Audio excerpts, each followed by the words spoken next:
ओम श्री साईराम. श्रोते हो, सद्गुरू साई चरित्राचा 20वा अध्याय हा ईशावास्य उपनिषदाचा अर्थ सांगण्यासाठी निर्माण झालेला आहे. उपनिषदांपैकी ईशावास्य उपनिषद हे केवळ 18 मंत्रांचं पण अत्यंत पवित्र असं उपनिषद आहे. श्री दासगणू महाराज हे ईशावास्य भावार्थ बोधिनी नावाचा ग्रंथ लिखाण करण्यात व्यस्त होते. हा ग्रंथ लिहिताना त्यांना पहिल्याच मंत्रात शेवटच्या चरणातील काही शब्दांचा अर्थ समजेना. या मंत्राचा अर्थ समजून घेण्यासाठी ते साईनाथांकडे मोठ्या भक्तिभावाने शिर्डीला आले. त्यांनी बाबांना विचारलं, बाबा, ईशावास्य उपनिषदाच्या पहिल्याच मंत्रात तेन यक्तेन बुज्जिया असे शब्द आहेत. या पहिल्याच मंत्राचा अर्थ वेगवेगळे टीकाकार वेगवेगळे सांगतात. एक म्हणतो या मंत्राचा अर्थ ईश्वराची सतत आठवण ठेवून आपण व्यवहार केले पाहिजे.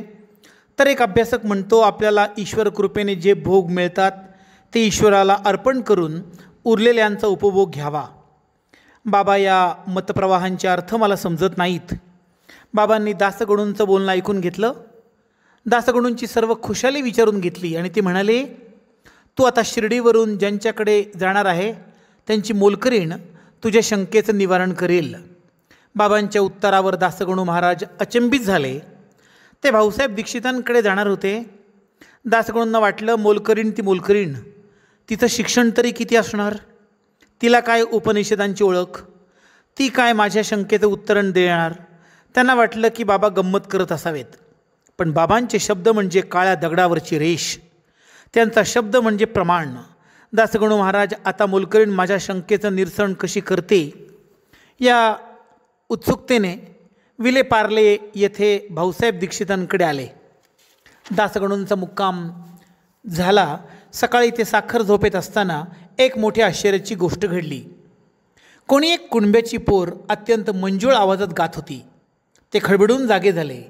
ते तिच्या गाण्याचा अर्थ समजून घेत होते. तिच्या गाण्यात त्यांना ईशावास्य उपनिषदातील त्यांच्या शंकेचं उत्तर सापडत होतं.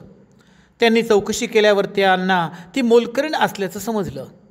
ती 8 वर्षाची पोर, बिचाऱ्याने फाटकी साडी घातलेली होती. ती भांडे घासताना मोठ्या आनंदाने गाणं गात होती. काय त्या साडीचा भरजर, काय त्या साडीचा काठ सुंदर, काय मौजीचा तिचा पदर. अत्यंत गरिबीसुद्धा तिच्या त्या आनंदी स्वभावाची दासगणूंना दया आली. त्यांनी मोरेश्वर प्रधान यांना विनंती केली, बिचारी गरीब आहे, तिला एखादं लुगडं द्या, तुमची सेवा देवाला नक्की आवडेल. प्रधानांनी लगेच एक नवीन सुंदर साडी आणली आणि तिला दिली. त्या गरीब मुलीला ती सुंदर साडी बघताच अत्यानंद झाला. तिने ती साडी नेसली.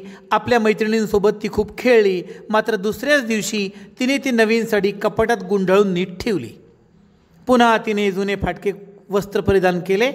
तिच्या चेहऱ्यावर गरिबीचं मुळीच दुःख नव्हतं. नवीन साडी मिळाल्यावर ती आनंदित झाली, नाचली, गोल गोल फिरली. पण दुसऱ्या क्षणी पुन्हा तिने आपले वास्तव अर्थात गरिबी मोठ्या आनंदाने स्वीकारली. दासगणूंना ईशावास्य उपनिषदामधील अडलेल्या मंत्राचा अर्थ क्षणात समजला. त्यांच्या लक्षात आलं, या पोरीची गरिबीची अवस्था हा ईश्वराचा अंश आहे. तिची फाटलेली साडी ही देखील देवाची योजना आहे. दान देणारी व्यक्ती आणि वस्तू ही देखील देवाचीच एक योजना. त्या गरीब मुलीने दासगणूंना शिकवलं होतं, देवाने दिलेल्या आनंदाचा उपभोग घ्यावा आणि पुन्हा आपले नित्यकर्म इमानदारीने सुरू करावं. देवाने दिलेल्या आनंदात वाहून जाऊ नये. दासगणूंना बाबांच्या या योजनेचं खूप आश्चर्य वाटलं. कुठे शिर्डी आणि कुठे विलेपार्ले. मोलकरीण गरीब आहे, ती कसे गाणे म्हणणार आहे हे सारं साईनाथांनी अगोदर जाणलं होतं.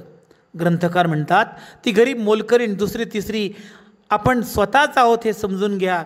तिच्याप्रमाणे दुःखाने कोमेजून जाऊ नका आणि आनंदाने हुरळून सुद्धा जाऊ नका. सदैव सम रहा. ईश्वराचं स्मरण ठेवून, देवाला साक्षी ठेवून देवाने दिलेल्या सुखाचा जरूर आनंद घ्या. फक्त त्यात वाहत जाऊ नका. कशाचीही आसक्ती ठेवू नका. आनंद, दुःख, चांगली परिस्थिती, वाईट परिस्थिती ही देवाची योजना आहे हे मनाला सतत समजून सांगा. देवाची योजना बदलण्याचा मुळीच प्रयत्न करू नका. तुमची नित्यकर्मे अत्यंत प्रामाणिकपणे मोठ्या कष्टाने करा. जो कोणत्याही फळाची अपेक्षा न करता कष्ट करतो जीवन जगतो तो खऱ्या अर्थाने मुक्त होतो. बाबा म्हणतात, जो सतत दुःखी होतो, निराशेने आत्महत्या करतो, त्याचा आत्मा भटकत राहतो. आपल्याला मनुष्य जन्म मिळाला आहे तो दुर्लभ आहे. आपला उद्धार आपणच केला पाहिजे. अहो, आपला शत्रू किंवा आपला मित्र आपणच आहोत. देवाने दिलेल्या जन्माचा, जो देवाने दिलेली परिस्थिती, देवाने दिलेला जन्म मोठ्या आनंदाने स्वीकारतो, तोच भगवद्गीतेमधील उत्तम पुरुष. असाच उत्तम पुरुष होण्याचा प्रयत्न क्षणोक्षणी आपण करूया आणि जीवनाचा निरामय आनंद घेऊया. भेटूया पुढील अध्यायात. श्रोते हो, श्री साई चरित्रात एकूण 53 अध्याय आहेत. हा 20वा अध्याय आपण ऐकला आहे.